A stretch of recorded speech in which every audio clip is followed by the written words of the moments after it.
किताबों में पढ़ा है, इतिहास के पन्नों में पढ़ा है कि संविधान के निर्माता बाबा साहेब डॉक्टर भीमराव अंबेडकर हैं। परंतु कुछ दिन पहले बीते समय से इस पर भी चर्चा हो रही है कि संविधान के अध्यक्ष या निर्माता बाबा साहेब भीमराव अंबेडकर नहीं है। हमारे साथ एक शख्स मौजूद है और अपने विचारों को रखेंगे और तर्क के साथ अपने प्रूफ देंगे, प्रमाण देंगे कि क्या सचमुच में संविधान के निर्माता बाबा साहेब भीमराव अंबेडकर हैं या नहीं है। सबसे पहले तो चैनल में आपका स्वागत है। नमस्कार। मैं तमाम अपना परिचय दे दीजिए। मेरा नाम महेंद्र है। मेरा घर पौनी है, नासिर खंड में, जिला रोहतास है, बिहार का रहने वाला हूँ। मैं ये कहना चाह रहा हूँ कि संविधान को दो भागों में हम देखते हैं। एक संविधान सभा है, दूसरा प्रारूप समिति है। संविधान सभा में 389 लोगों की संख्या है। उसमें 389 में 296 लोग चुनाव लड़ करके वो जीत करके उसमें गए। 93 को जो राजे रजवाड़े के लोग हैं वो नामित हुए हैं, उसमें शामिल हुए। तो ये 389 हैं। और प्रारूप समिति 29 अगस्त 1947 को बना और वो 7 सदस्यों का वो एक टीम है जिसका अध्यक्ष डॉक्टर B.R. अम्बेडकर को बनाया। तो मेरा ये कहना है कि हमारे देश के तमाम बुद्धिजीवी, दलित के हों, समाजवादी के हों, या आज संविधान बचाने वाले में सब लोग यही राटा मार रहा है कि बाबा साहब निर्माता हैं। मैं कह रहा हूँ कि संविधान सभा का चुनाव हुआ, उसमें अध्यक्ष हैं राजेंद्र प्रसाद, उससे पहले थे सच्चिदानंद सिन्हा उपाध्यक्ष। लेकिन 11 दिसंबर 1946 को डॉक्टर राजेंद्र प्रसाद को संविधान सभा का अध्यक्ष बनाया गया और ये तब तक अध्यक्ष रहे जब तक कि ये राष्ट्रपति नहीं चुने गए।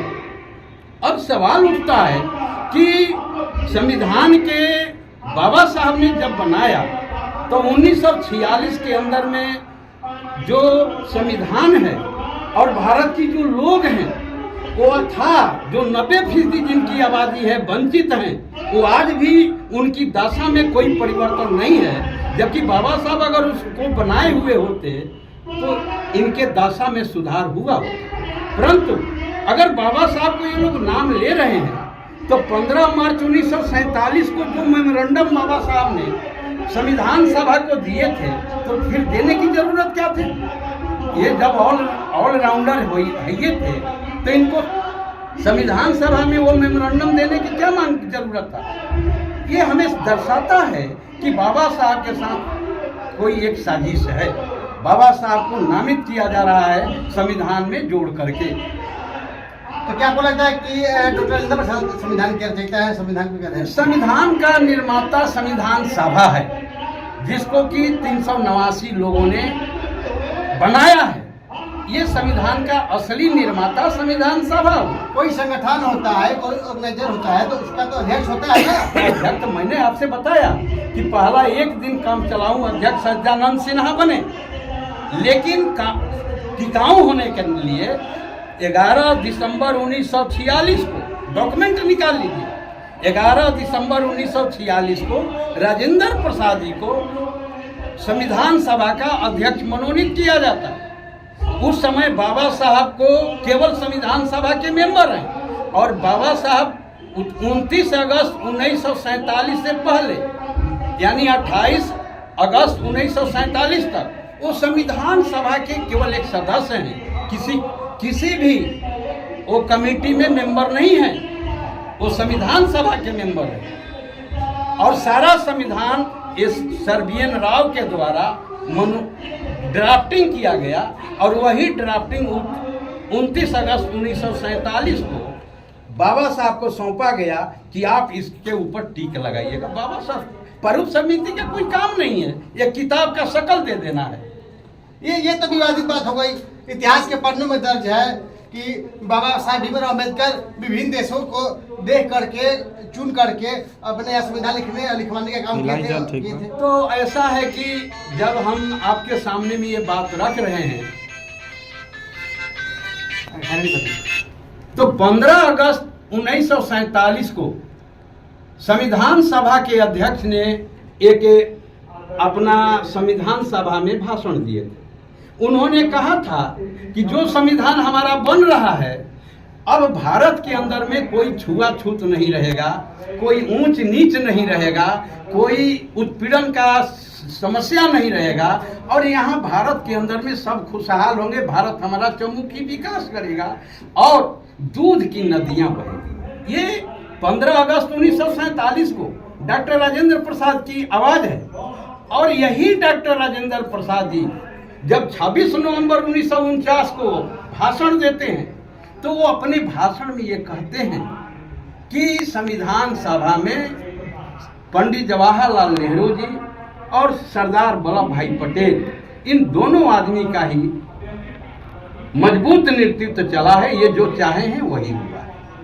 उन्होंने इस बात को कहा था। आपको कहा तो फिर किताबों में क्यों पढ़ाया जा रहा है, इतिहास के पन्नों में क्यों दर्ज किया गया है कि बाबा साहेब भीमराव अम्बेडकर संविधान के रचयिता है, संविधान के बनाने वाले कोर कमेटी के अध्यक्ष थे, उनको आज भी उनको कहा जाता है।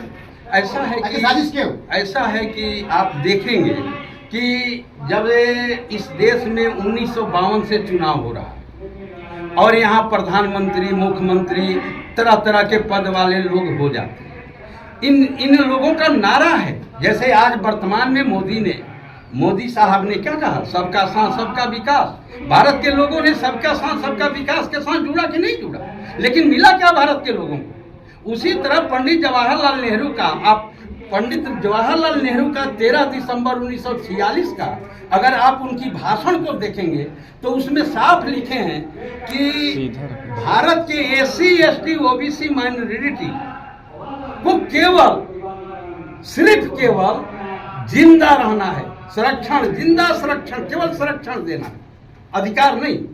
तो संविधान में अधिकार कहां से मिल जाएगा? कैसे कह रहा है लोग? मैं साबित करके दिखा दूंगा।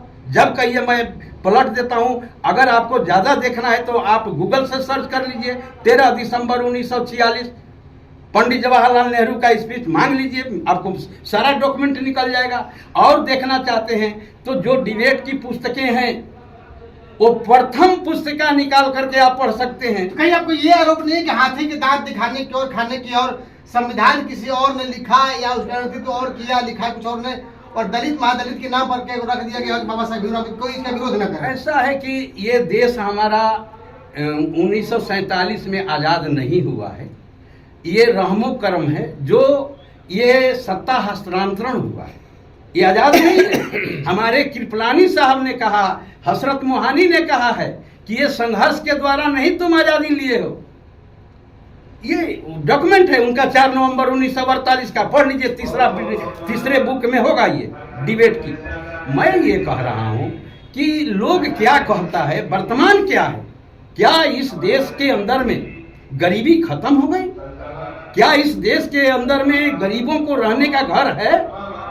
सारा संपत्ति और धर्म को मूल अधिकार में रह करके सारे अपने कब्जे में कर लिया है लोगों ने। 90% को छोड़ दिया है। जिस तरह से पंडित जवाहरलाल नेहरू ने कहा है कि केवल जिंदा रहने का संरक्षण है, तो आप अंदाजा लगा सकते हैं। एक आपने आरोप लगाया है कि अगर बाबा साहेब भीमराव अम्बेडकर के द्वारा संविधान लिखा गया होता है, लिखवाया गया होता, तो आज गरीबी इस स्थिति में नहीं होती। तो उन्हीं के संविधान के अनुसार जो आरक्षण मिल रहे हैं, महिलाओं का आरक्षण मिल रहा है, दलित महादलित को लेकर के आरक्षण, तभी तो कोई मंत्री बन रहा है, कोई जनप्रतिनिधि के ऐसा है कि संवैधानिक इसकी कोई संवैधानिक गारंटी नहीं। आरक्षण लिखा हुआ है, देना न देना ये काम सरकार का, राज्य का है। राज्य सरकार चाहेगी तो आपको आज भी आरक्षण देगी, संवैधानिक नहीं है। वो चाहेगी तो आपको उसके रहमो कर्मों पर आपको आरक्षण मिलेगा। जैसे बाबा साहब ने 2 सितंबर 1953 को कहा था राज्यसभा में, नोट कर लीजिएगा आप लोग, 2 सितंबर 1953 को राज्यसभा में कहा था कि यह संविधान जो है मैंने नहीं बनाया, मैंने लिखा है जो अपनी इच्छा के विरुद्ध। मैं भाड़े का लेखक था, हालांकि किताब में दूसरा शब्द लिखा हुआ है जिसको मैं नहीं कहना चाहता। मैं भाड़े का लेखक, हाँ उनका स्टेटमेंट है। आप राज्यसभा से आप निकाल सकते हैं, RTI से मांग सकते हैं। और उन्होंने कहा कि ये किसी काम का नहीं है, ये मुझे नहीं चाहिए, अवसर मिले तो मैं इसे जला डालूंगा। संविधान के बच्चे को हाँ, उन्होंने कहा। ये बड़ी खबर है और ये आम व्यक्ति नहीं है, एक सामाजिक कार्यकर्ता है, नेता है और सभी संविधान के उन पन्नों को इन्होंने पढ़ा है। अगर सबूत मांगेंगे तो आप दे देंगे? यस, राज्यसभा से हमने कहा कि ये सबूत की जरूरत आपको अगर हो तो आप आरटीआई में डाल करके राज्यसभा से मांग सकते हैं। ये बाबा साहब का स्टेटमेंट था कि हमें समझ है संविधान को जबरदस्ती लिखवाया गया है। नहीं, जबरदस्ती नहीं, इच्छा के विरुद्ध उन्होंने कहा। वही तो हुआ, मेरे मन में छुरी है, इच्छा के विरुद्ध उन्होंने कहा है। और मौका मिले तो मैं इसकी प्रति को जला डालूंगा, पहला व्यक्ति हूंगा जो जला डालूंगा। ये बात बाबा साहब ने बोला है 2 सितंबर 1953 को राज्यसभा में आंध्रा बिल के स्टेटमेंट में उन्होंने ये बात दिया है। आप मांग सकते हैं गूगल से। तो यार तो ये बड़ी बात ये हो गई कि आज जिस संविधान की हम कस्में खा रहे हैं, जिस संविधान के बल पर खुशियां मना रहे हैं, उछल कूद कर रहे हैं, एक साजिश की तरह बनाया गया है। फिर ये खुशियां किस लिए? साजिश है। ये मैं पूछ रहा हूँ कि जब यहाँ 90% लोगों के लिए SC ST OBC माइनॉरिटी के लिए जब उसको केवल जिंदा रहने का संरक्षण है, तो इस संविधान से उन लोगों को, उस 90% तबका को मिला क्या आज तक? 1952 से आज तक। हालांकि 50 में लागू हो गया संविधान, 26 नवंबर 1950 को, और हम आज 2024 में हम एक मीडिया के द्वारा, सोशल मीडिया के द्वारा हम ये अपना ओपिनियन दे रहे हैं। भारत के लोगों को मिला क्या? आपने आरक्षण का जिक्र किया, ऊंट के मुंह में जीरा। हम ये जानना चाहते हैं पूरे मीडिया कर्मी लोगों से कि जरा वो रिसर्च निकाल करके दिखाएं कि 52 से आज तक कितना आरक्षण मिला, किसको कितना, और जिनको आरक्षण मिला, जिन्होंने आरक्षण लिया, वो अपना एक अलग समाज बना लिया। अब जिस समाज से निकला उस समाज के बारे में दर्शन भी नहीं, आंख भी नहीं मिला रहा। तो ये आरक्षण किस लिए? हम गरीब क्यों हैं? हमारे पास जमीन क्यों नहीं है? हमारा रोजगार क्यों नहीं है? इसका जिम्मेवार कौन है? हम ये चाहते हैं कि यहाँ हर लोग खुशहाल रहे। संविधान के कौन सा पृष्ठ में है?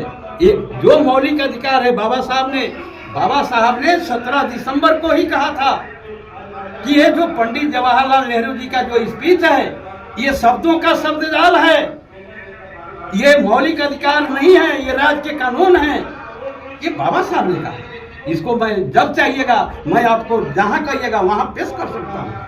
आखिर इस संविधान को अलग तरीके से पेश किया गया, किसी के कहने पर या साजिश के तहत बनाया गया, तो आखिर हम लोग जाए तो कहाँ जाए? हम पूछ रहे हैं कि संविधान को आप देखते क्यों नहीं है? संविधान तो हमारा धड़कन है ना, हमारे दिल का धड़कन है, हमारे देश का तस्वीर है। हम संविधान को अलग नहीं कर रहे हैं। संविधान में हम 90% गरीबों के लिए कोई अधिकार क्यों नहीं है?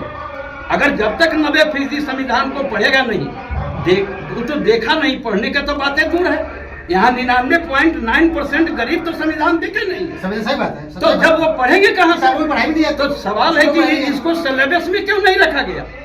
सवाल है कि लोग कहता है कि बाबा साहब शिक्षा का क्या कहते हैं कि राष्ट्रीयकरण का मांग तो किए थे, लेकिन जब 2002 में शिक्षा पर संशोधन हुआ, 2009 में संशोधन कानून बना।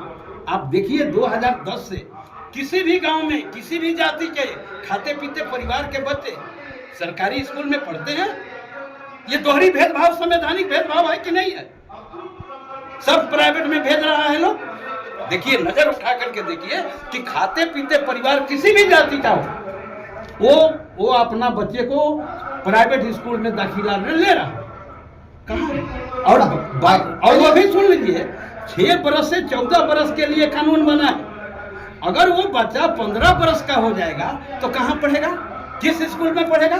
उसका माई बाप कौन होगा? 6 बरस से 14 बरस के बच्चों को तो आपने अधिकार दे दिया कि चाहे वो राजा का हो, रंग का हो, गरीब का हो, अमीर का हो, ये सबका अनिवार्य शिक्षा हो गया। लेकिन वो बच्चा जब 15 बरस का होगा, वो कहाँ पढ़ेगा? किस स्कूल में पढ़ेगा? सरकारी में तो आपने किया, प्राइवेट में कोई अधिकार नहीं दिए हैं आपने पढ़ने को। तो ये साजिश के तहत हमारे समाज के साथ, SC ST OBC माइनॉरिटी के साथ ये एक छल हुआ है।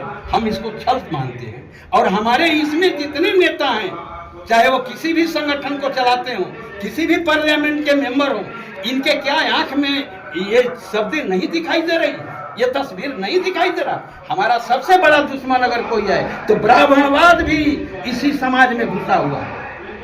वो अपने को दलित कहता है, अपने को OBC कहता है, अपने को ST कहता है, वो समाजवादी कहता है। ये सारे ये मिल करके समाज शिक्षा और समाज को तहस नहस करने के चक्कर में है। चलिए बहुत बहुत धन्यवाद आपको काम बात कर रखने के लिए।